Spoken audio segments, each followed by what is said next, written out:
are a sick man.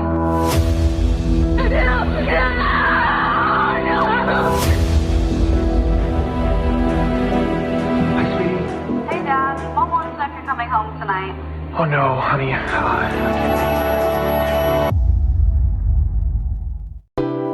Halo Neners, apa kabar? Gimana? Simpanan aman? Simpanan tabungan maksud saya. Di video kali ini saya akan membahas film yang rilis tahun 2022 kemarin yang berjudul Play Dead. Sebuah film yang bercerita tentang seorang kakak berfakultas kedokteran yang memalsukan kematiannya demi mengambil sebuah barang bukti kejahatan sang adik. Namun tak disangka ia malah menemukan sesuatu hal yang mengejutkan. Penasaran? Tanpa berlama-lama, langsung saja inilah spoilernya.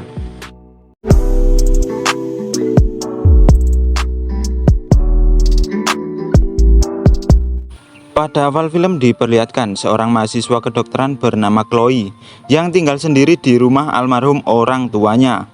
Sepulang kuliah ia mendapat sebuah surat dan telepon dari pihak bank perihal rumahnya yang akan disita karena tidak dapat membayar hutang. Chloe yang telah mengajukan asuransi ayahnya pun ditolak karena sang ayah meninggal akibat bunuh diri. Hal yang serius ini kemudian akan ia bicarakan ke TJ adiknya.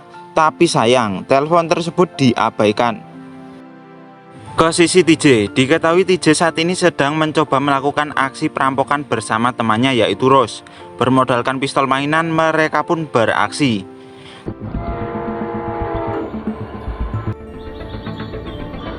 Tapi sial, aksi mereka gagal karena salah sasaran. Lihat aja tuh, pistol mainan face shotgun asli.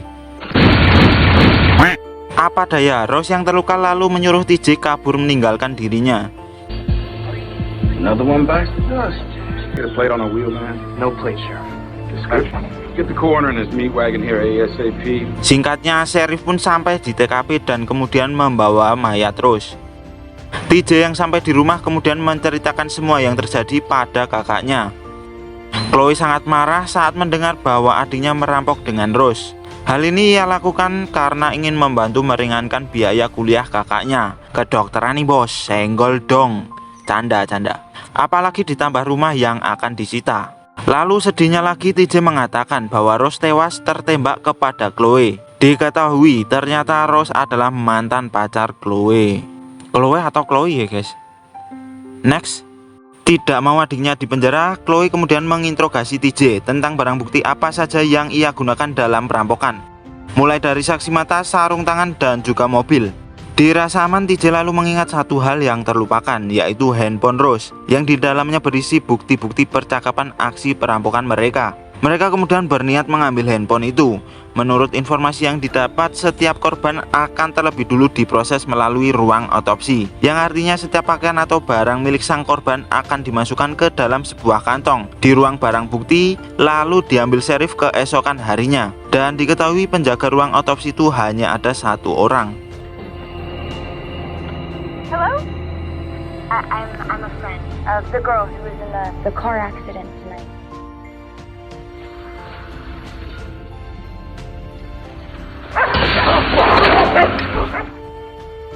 Di percobaan pertama, Chloe dan TJ gagal karena dengan terang-terangan mendatangi tempat otopsi itu. Chloe beralasan mengaku-ngaku menjadi teman korban seorang wanita yang kecelakaan. Sedangkan TJ digagalkan dengan seekor anjing yang menjaga akses masuk.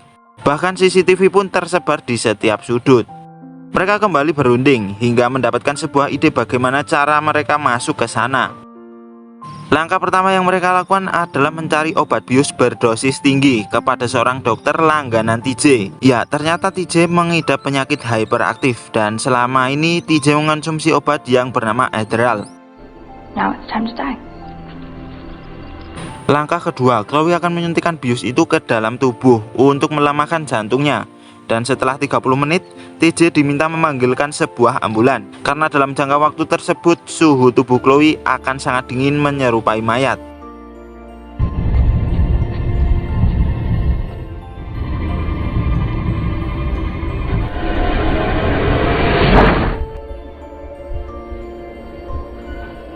Singkatnya, Chloe terbangun di sebuah ruang mayat.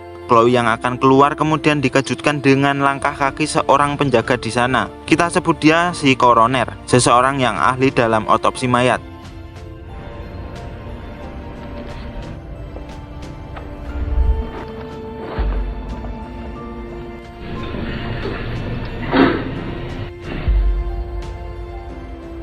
Masih dalam pengaruh bius, Chloe kemudian mencoba mengikuti koroner. Tapi sebelum itu ia memasuki sebuah ruangan yang ternyata berisi mayat wanita yang sepertinya korban kecelakaan.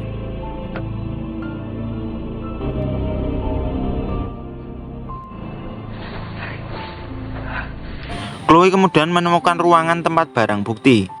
Sempat akan ketahuan, Chloe tetap mengikuti si koroner. Bahkan saat si koroner menemui seorang kurir yang mengambil sebuah barang darinya. Setelahnya Chloe yang room tour memasuki sebuah ruangan otopsi dan ditemukanlah Rose di sana. Ia sangat sedih akan keadaan mantannya itu. Gimana ya, kalau mantan itu mah pasti syahdu pokoknya. Luka bekas sobekan pun terlihat di perut Rose. Menganggap bahwa Rose tewas, ia pun pergi meninggalkannya. Namun sebelum benar-benar pergi, tangan Chloe tiba-tiba dipegang oleh Rose, membuat Rose sontak terkejut. Ternyata tubuh Rose masih hidup. Tubuh Rose dalam keadaan terinfus dan diikat. Mengetahui ada yang tidak beres dengan si koroner, Chloe berniat membawa Rose keluar dari sana. Scene beralih ke koroner yang sedang akan melakukan otopsi mayat dengan meletakkan aksesoris atau kunci gedung di dekatnya. Melihat sebuah peluang, Chloe kemudian mengambil kunci itu. Setelah mendapatkannya, Chloe juga tak sengaja menguping pembicaraan bos pembeli. Ternyata koroner dengan diam-diam melakukan bisnis ilegal, yaitu menjual organ-organ bagian dalam tubuh. Dan bekas sobekan Rose di perut membuat Chloe menyangka bahwa ginjal Rose telah diambil. Si bos juga berkata bahwa kurirnya akan datang kembali mengambil organ yang diminta. Chloe yang mendengar itu kemudian bergegas kembali ke ruangan Rose berada. Ia mencoba membawa Rose keluar dari sana. Namun si koroner yang menyadari bahwa kuncinya hilang dicuri, ia memasuki ruang pemantauan dan mematikan akses pintu digital. Kemudian koroner juga melumpuhkan Rose dan Chloe dengan asap gas.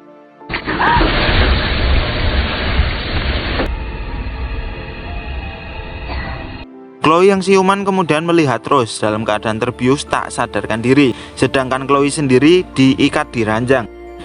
Di sana koroner memberikan pernyataan bahwa orang jahat selalu memilih jalan pintas. Hidup memang tidak adil, sehingga orang-orang jahat seperti kalian layak untuk mati. Apalagi di dalam tubuh manusia mengandung cuan-cuan yang bisa dimanfaatkan. Eman jika dibiarkan. Kemudian Chloe yang melontarkan sangkalan pun tak koroner dengarkan. Koroner pun membedah dan mengambil liver Rose dalam keadaan yang masih hidup.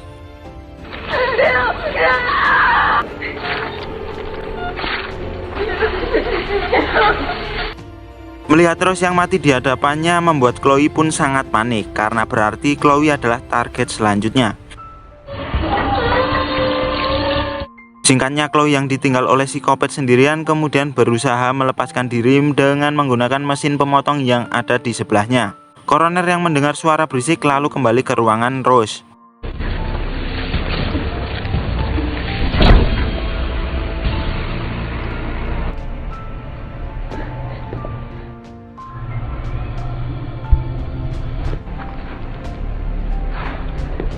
Chloe berhasil bersembunyi dan kemudian kabur membobol ruang barang bukti menggunakan cairan nitrogen. Singkatnya, Chloe telah menemukan barang-barang milik Rose. Ia mengambil pistol Rose, tapi sayang, ia lupa untuk mengambil handphone yang ia cari. Setelahnya, koroner menemukan kotak yang terbuka. Chloe lalu datang dan menodongkan pistol ke arahnya. Lah, koroner yang tahu senjata itu adalah senjata mainan tidak gentar sama sekali. Tapi tak disangka meski hanya sebuah pistol mainan itu bisa melukai koroner tepat di matanya. Chloe juga kembali kabur tanpa membawa HP-nya lagi. Lah, piye to iki? Di sana Chloe masuk ke sebuah ruangan yang singkatnya berisi orang-orang tindak kriminal yang menjadi korban kegendengan psikopat. Di ruang pemantauan, koroner berbicara melalui speaker. Ia mengetahui tujuan asli Chloe menyelinap ke sana, yaitu untuk mengambil barang bukti handphone kasus perampokan adiknya. Koroner kemudian juga melepaskan anjing peliharaannya untuk mencari keberadaan Chloe. Lalu scene berikutnya, Chloe menelpon adiknya yang sudah menunggu cukup lama dengan sebuah telepon yang ia temui di sana.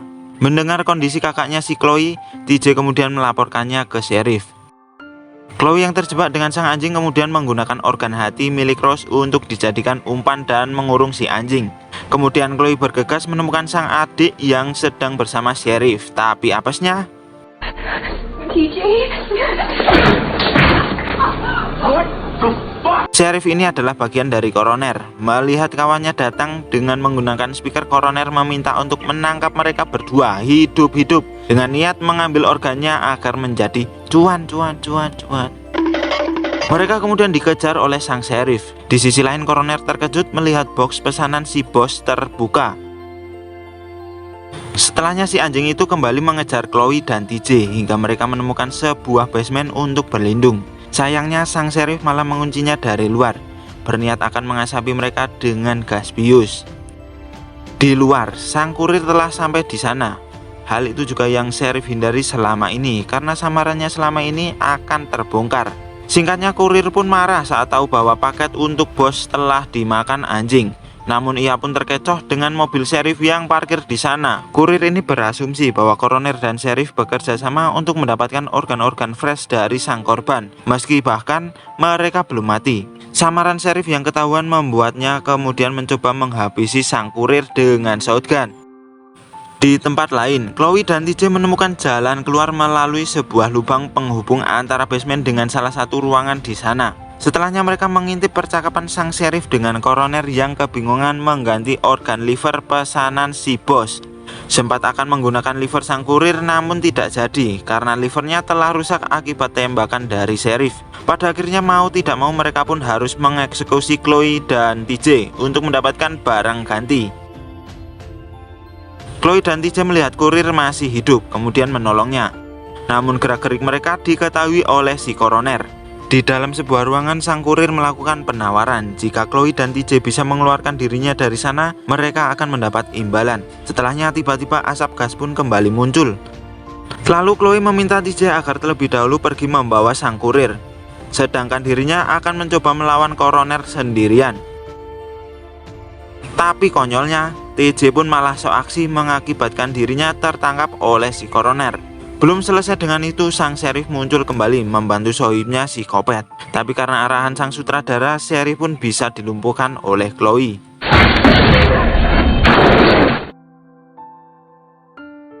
Melihat sohibnya tewas, koroner kemudian membantai semua korban-korbannya dan membawa TJ ke ruang bedah. Singkat cerita, Chloe yang mengejarnya kemudian bergelut dengan si koroner. Dengan menggunakan alat-alat seadanya, ia pun mampu membuat si koroner mendapatkan luka cukup parah di bagian wajahnya.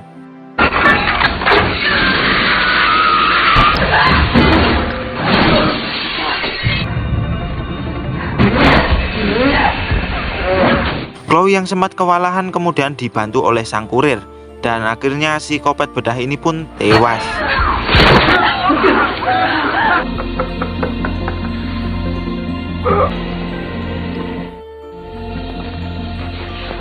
Setelahnya dianggap mereka saling berhutang nyawa, imbalan yang kurir janjikan pun impas. Namun sebagai gantinya kurir meminta liver sang koroner untuk diberikan kepada bosnya. Lalu Chloe dan TJ mendapatkan transferan uang yang cukup banyak oleh sang kurir, sehingga mereka pun dapat melunasi hutang-hutangnya.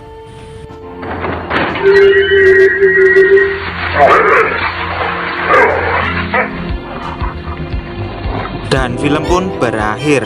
Pesan yang bisa saya sampaikan adalah berhati-hatilah dengan segala sesuatu yang instan. Teruslah berjuang menikmati prosesnya, karena belum tentu yang instan itu mie. Siapa tahu cintaku padamu. Ciat. Jangan lupa tinggalkan komen, klik subscribe, dan love you. Next.